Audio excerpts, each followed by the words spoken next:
గెలిపించారు, లక్ష్మి గారిని 2 సార్లు సర్పంచ్ గెలిపించారు, మళ్ళీ మా కుటుంబం నుంచే హేమలత గారిని మళ్ళీ సర్పంచ్ గెలిపించారు. కాబట్టి మీరు నా మీద ఉంచిన నమ్మకాన్ని ఎప్పటికీ వమ్ము చేయను, ఖచ్చితంగా చేసి తీరుతా అని చెప్పేసి ఈ మీ ద్వారా నేను తెలియజేస్తా ఉన్నా. మీరు ఇది ఎన్ని ఒడిదొడుకులు వచ్చినా, ఎన్ని నా మీద దుష్ప్రచారాలు చేసినా మీరు అన్ని పక్కకు పెట్టిరు.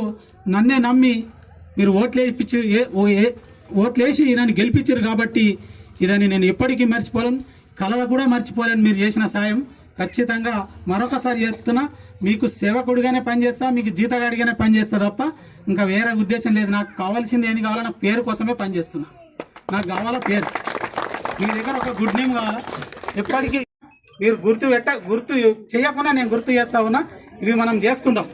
ఇల్లు లేని వారికి, ప్రతి వారికి ఇల్లు కట్టించే కార్యక్రమాన్ని కూడా నేను ఎమ్మెల్యే గారి ద్వారా నేను రిక్వెస్ట్ చేసుకొని ఖచ్చితంగా మన ఊళ్ళకి ఇల్లు లేదనేటట్టు చేసుకుందామని చెప్పేసి కూడా ఈ సభ ద్వారా మీకు తెలియజేస్తా ఉన్నా.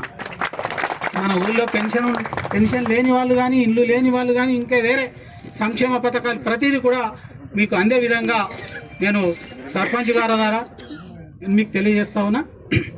అందుకోసం నాకు ఇప్పుడు ఎంత సపోర్ట్ చేసి నన్ను గెలిపించారో అదే నమ్మకంగా నేను కూడా మీకు ఒక జీతగాడిలాగా పనిచేస్తా తప్ప ఒక లీడర్గా పనిచేయ.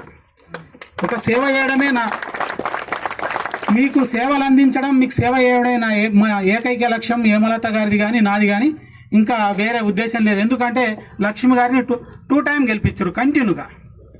ఈమెను ఇవాళ కంటిన్యూగా మళ్ళా సర్పంచ్ ఎన్నుకోబడినటువంటి ఈ గౌరారం గ్రామ పంచాయతీ సర్పంచ్, ఉప సర్పంచ్ గారికి మరియు వార్డు సభ్యులకు, గ్రామస్తులందరికీ మరియు స్పెషల్ ఆఫీసర్ ప్రత్యేక అధికారి గారికి, గ్రామస్తులందరికీ నా యొక్క నమస్కారాలు.